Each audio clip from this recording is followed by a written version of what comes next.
जब निधिवन में रात को चोरी से घुस गया 10 साल के स्कूल का बच्चा, फिर जो हुआ देखकर लोगों के रोंगटे खड़े हो गए।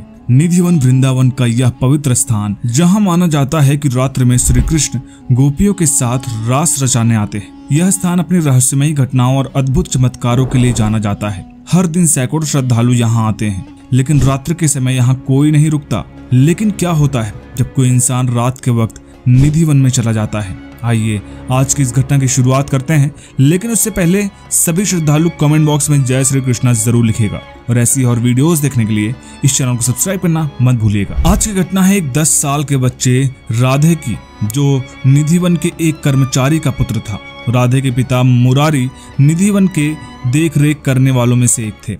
वे दिन रात इस पवित्र स्थान की सेवा में लगे रहते थे। राधे भी अपने पिता के साथ अक्सर निधिवन आता था और वहाँ की खूबसूरती में खो जाता था। निधिवन का हर कोना, हर वृक्ष, हर पौधा उसे अद्भुत लगता था। वह हमेशा अपने दोस्तों को निधिवन की कहानियां सुनाता और वहां की रहस्यमयी बातों को सुनकर उसकी आंखें चमक उठती थी। एक दिन जब राधे स्कूल से वापस आया तो उसने देखा कि उसके पिता बहुत व्यस्त है और उसकी माँ मंदिर में पूजा कर रही थी। खेलते खेलते राधे निधिवन के पास आ गया और वहाँ की खूबसूरती में खो गया। उसे वहाँ की हरियाली, फूलों की खुशबू और पत्तियों की चहचहाहट बहुत पसंद थी। लेकिन उस दिन उसकी जिज्ञासा उसे निधिवन के अंदर खींच ले गई। राधे ने सोचा कि वह भी रात को निधिवन के अंदर जाकर देखेगा कि वहाँ क्या होता है। उसे पता था कि उसके पिता रात को निधिवन में नहीं रुकने देते, लेकिन उसकी जिज्ञासा ने उसे यह कदम उठाने पर मजबूर कर दिया। राधे अक्सर अपने दोस्तों को निधिवन की कहानियां सुनाया करता था, तो एक दिन उसके दोस्तों में से एक ने उसे निधिवन में पूरी रात रुकने का चैलेंज दे दिया। बच्चा मन इस चैलेंज को स्वीकार करते हुए राधे ने अपने दोस्त से कहा कि अब वह अगले दिन अपनी आंखों से देखी हुई चीज सभी को बताएगा, कोई मनगढ़ंत कहानी नहीं। उसने योजना बनाई और रात को चुपके से निधिवन के अंदर घुस गया। शाम से ही वह निधिवन के अंदर था, किसी को खबर भी ना चला और वह चुप कर निधिवन में बैठ गया। दूसरी तरफ उसके माता पिता उसे चारों तरफ ढूंढ रहे थे कि आखिर राधे कहाँ गया। कुछ देर तो उन्हें लगा कि आसपास ही खेल रहा होगा, आ जाएगा।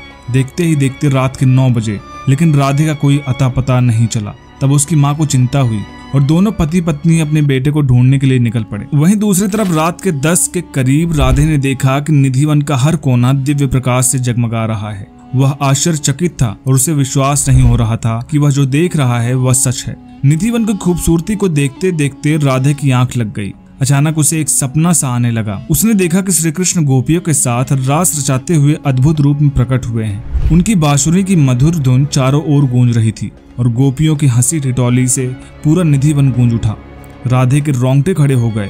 उसने कभी ऐसा अद्भुत दृश्य नहीं देखा था। श्री कृष्ण ने उसकी ओर देखा और मुस्कुराते हुए कहा, राधे, तुमने अपनी जिज्ञासा से मुझे यहाँ देखने का साहस किया है। यह स्थान बहुत पवित्र है और यहाँ की रात्रि बहुत ही रहस्यमयी होती है। राधे ने अपने हाथ जोड़कर श्री कृष्ण से माफी मांगी और कहा, प्रभु, मुझे नहीं पता था कि मैं यहाँ नहीं आ सकता। मैं आपकी महिमा को देखना चाहता था और राजू ने भी मुझसे कहा कि यहाँ आकर मैं देखूं, आपके चमत्कारों को अनुभव करना चाहता था। श्री कृष्ण ने उसे आशीर्वाद दिया और कहा, तुम्हारी भक्ति और जिज्ञासा को मैं स्वीकार करता हूँ, लेकिन याद रखना कि निधिवन की पवित्रता का सम्मान करना बहुत जरूरी है और कभी भी रात को यहाँ आने का प्रयास मत करना।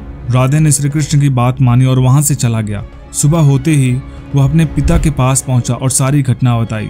मुरारी ने अपने बेटे को गले से लगा लिया और कहा, तुम्हें श्री कृष्ण का आशीर्वाद मिला है, यह बहुत ही अद्भुत बात है, लेकिन हमें हमेशा उनकी आज्ञा का पालन करना चाहिए और निधिवन की पवित्रता का सम्मान करना चाहिए।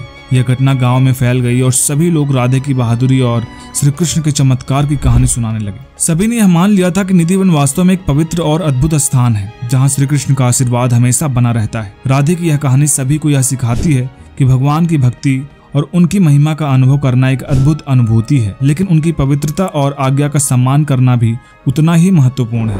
दोस्तों, ये वीडियो कैसे लगी कमेंट बॉक्स में जरूर बताइएगा। वीडियो पसंद आए तो वीडियो को लाइक करिएगा, शेयर करिएगा और चैनल को सब्सक्राइब करना मत भूलिएगा। जय श्री कृष्ण।